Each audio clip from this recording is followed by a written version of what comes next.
there is a festivity in my community whereby boys and girls will line off. And then girls will come and invite you to dance together with them.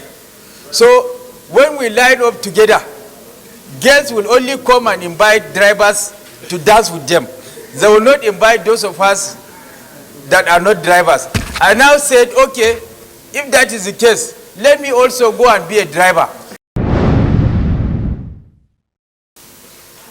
The Senate knows that the issue of out-of-school children has become worrisome, given the 2022 report of the United Nations Education, Scientific and Cultural Organization, UNESCO, that about 20 million Nigerian children are out of school, which represent 10% of the estimated Nigerian population of 200 million people, and also represent the highest number of out-of-school children from any country globally. Also note that though the Minister of Education disputed the figure, but it is generally agreed that whatever the real figures, the issue of out-of-school children has become an albatross on the neck of the Nigerian state that must be dealt with a matter of urgency.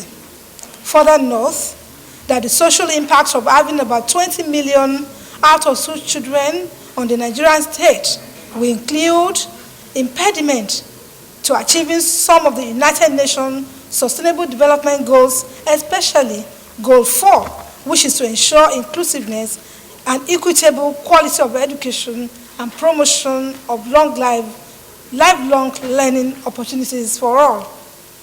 Also providing easy pull for recruitment into criminal gang, banditry and terrorism, which are the biggest security issues in the Nigerian state, we have been dealing with for many years. Who was denied, more appropriately, the opportunity to go to school is destined to be poor forever.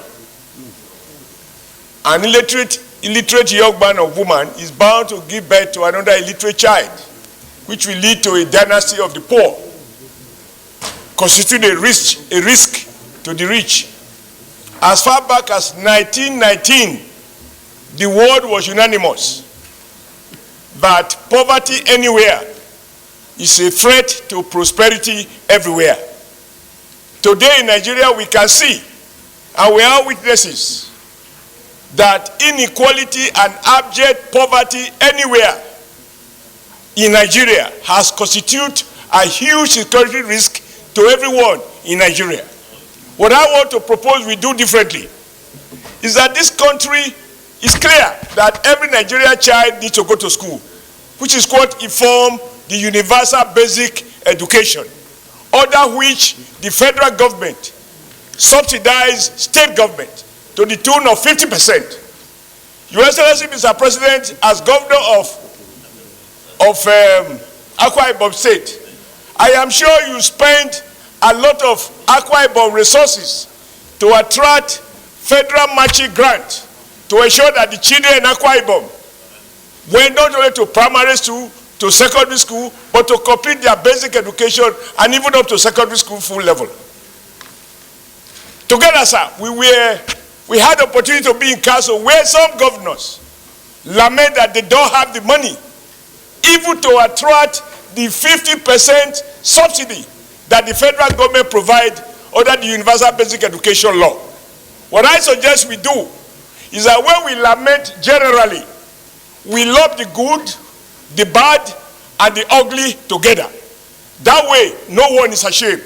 I suggest, sir, that we urge the appropriate agency or department to publish, as I know they used to do, but this time to make it in newspapers, state by state, including FCT, the percentage of out-of-school children. So we can see the governors and the states that are more guilty of this huge negligence and thereby risking all of us, and those states that have taken appropriate steps to deal with the issue of out-of-school children. It is not an act of God. It is misplacement of priorities by appropriate agencies. And there's nothing we can do with mere words. When we publish, for example, that Akwa Ibom out-of-school children is about 5, 6, 7%, and we publish that another state, within the same sub-region is about 15%. All you publish, in the case of Edo, by the time I left government, it was about 7%. My envy was that of Ondo State or Ekiti. That was about 5%. At that same time, I know of states that had as much as 50% out of school population. And my argument then, which is the argument I will make now, it cannot be the truth that every governor can afford to buy the same bulletproof car. We can afford the same state-of-the-art government house, but we cannot afford to pay 50% subsidy to ensure that the child of the poor go to school. The bandits of today were the beggars of yesterday. Alaibaka kababu. Ayazu alayabasu bakubamu ba. Our people pray for us. Even when I go home, they say to me, may God bless you, so that I can join my restaurant.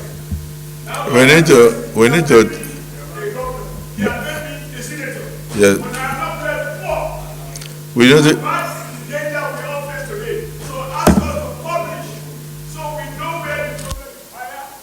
Where it is medium and where it is manageable. That way, the states involved in this gross negligence of the children of the poor will be exposed and will be able to offer public apology. And then the federal government can now devise ways and means to assure that in releasing money, because what I've learned as a small manager, that throwing money at the poor is only something. If the intention of the person who has the money is not to address the problem, folks will show their money at the spread, but the reality of that will show you this. To have this experience, Mr. President, because of your leadership here, encourage us and energize us to engage all those who are responsible, because this is basically the state and local government responsibility. But the federal government cannot do this because the government of the world. I thank you very much for the move of this motion. I thank all those who are contributed. And I am totally committed to anything we can do to expose those who are risking the collective wealth. Mr. President of the Senate, distinguished senators, my name is Mohamed Tahir Munguno. I represent Borno North Senatorial District. Mr. President, why I decided to contribute to this motion is against the backdrop of my experience in life while growing up.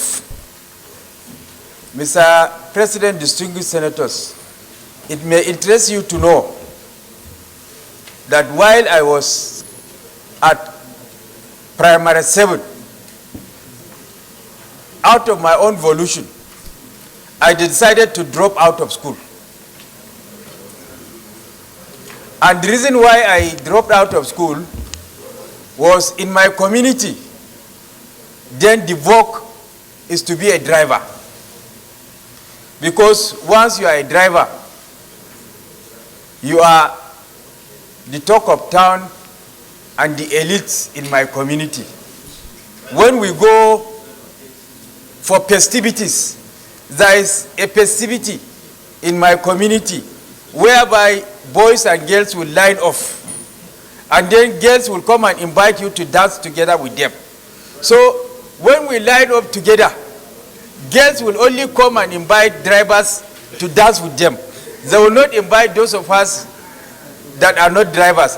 I now said, okay, if that is the case, let me also go and be a driver, so that when we line up for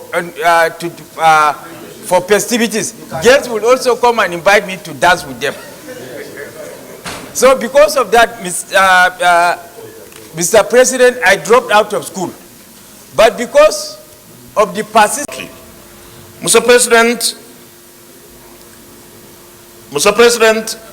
I think I want your attention, please. Mr. President, this is one issue that the states and the federal government of Nigeria would have to sit and deal with it decisively until we are able to have our youth properly educated, prepared for tomorrow, both for leadership and productivity. growth and development may be eluding us. Mr. President, just like my brother, Senator M.T. Monguno, said, you have critical mass of people to recruit from for insurgency, for banditry, and so on and so forth. It's just like those who have no jobs. But here we have a population, a sizable number of our youth in age who are not able to go to schools.